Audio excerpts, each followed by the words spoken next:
Assalamualaikum warahmatullahi wabarakatuh. Perkenalkan, nama saya Herviana dari kelas PAI 2H, NIM 2311254. Baiklah, kali ini saya akan menjelaskan al-ijma sebagai dalil hukum Islam. Baiklah, di sini saya akan menjelaskan al-ijma sebagai dalil hukum Islam. Adapun yang poin pertama adalah pengertian dan rukun al-ijma. Secara etimologi, ijma mempunyai dua arti, yaitu yang pertama adalah kesepakatan atau konsensus, dan arti yang kedua itu adalah ketetapan hati untuk melakukan sesuatu. Adapun yang pertama terdapat dalam firman-Nya Allah yang berbunyi Bismillahirrahmanirrahim. Falamma zagu bihi wajma'u an yaj'aluhu fi ghaibatil jub. Yang mana artinya, maka ketika mereka membawa Nabi Yusuf dan sepakat memasukkannya ke dalam sumur. Adapun arti yang kedua itu ketetapan hati untuk melakukan sesuatu, juga diambil dalam firman-Nya Allah yang berbunyi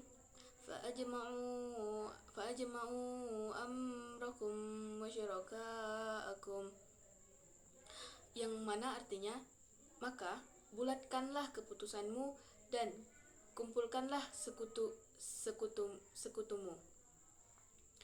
Sedangkan pengertian ijma di dalam pembahasan ini secara terminologi menurut Khalaf adalah kesepakatan semua mujtahid di antara umat Islam pada suatu masa setelah kewafatan Rasulullah SAW atas hukum syar'i mengenai sesuatu kasus atau kejadian tertentu. Adapun yang kedua, macam-macam ijma. Adapun macam-macam ijma jika ditinjau dari segi cara menghasilkan, maka terbagi menjadi dua bagian sebagai berikut.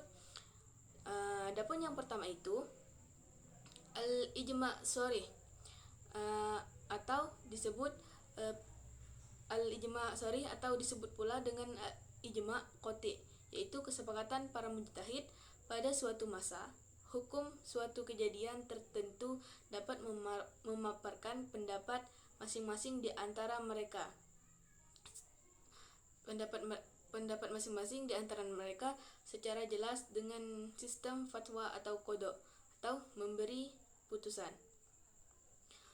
Sederhananya, setiap mujtahid menyampaikan ucapan atau perbuatan mengungkapkan secara eksplisit tentang pendapatnya. Adapun yang kedua itu ijma sukuti, atau diistilahkan pula dengan ijma dzanni, yaitu ijma yang terbentuk melalui proses di mana seorang mujtahid menyampaikan pendapatnya dan pendapat itu tersebar luas, tetapi mereka mujtahid yang lain diam tidak menyampaikan penolakan secara eksplisit dan tidak pula menyampaikan kesepakatan secara tersurat, sehingga nilai qati yang seharusnya melekat pada sebuah hukum jadi abu-abu.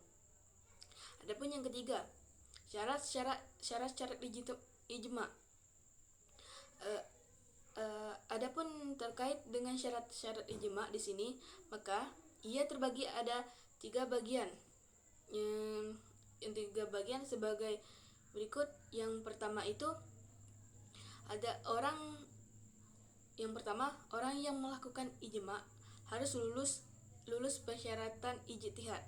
Adapun yang kedua itu dari mujtahid yang bersikap adil. Yang ketiga, mujtahid yang terlibat bukanlah ahlul bid'ah baik secara ucapan maupun perbuatan.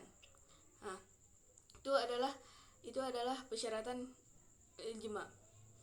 Di sini adapun kesimpulannya, Ijma' secara etimologi memiliki dua arti, yaitu kesepakatan dan ketetapan hati atas kesepakatan tersebut.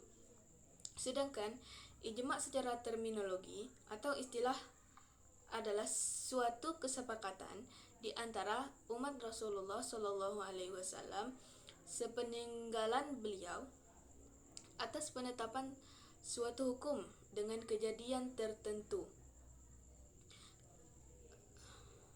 Kedudukan ijma' sebagai sumber hukum Islam ketiga berlandaskan hujjah dari Al-Quran, di antaranya surah An-Nisa ayat 115 dan An-Nisa ayat 59, hadis yang diriwayatkan oleh banyak perawi dengan redaksi yang berbeda-beda namun menunjukkan satu makna yang serta atas sahabat. Ijma' mempunyai 4 rukun, di antaranya adanya sejumlah mujtahid yang hidup sezaman.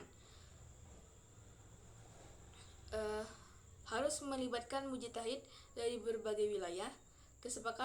Kesepakatan tersebut dimulai dengan pemaparan opini, pendapat dari seluruh mujtahid yang terlibat. Dan kesepakatan tersebut hanya terkait dengan hukum syara. Cukup sekian penjelasan dari saya tentang al-ijma' sebagai dalil hukum Islam. Kalau ada kata-kata saya salah, saya mohon maaf. Pada Allah saya mohon ampun. Wabillahi taufiq wal hidayah. Assalamualaikum warahmatullahi wabarakatuh.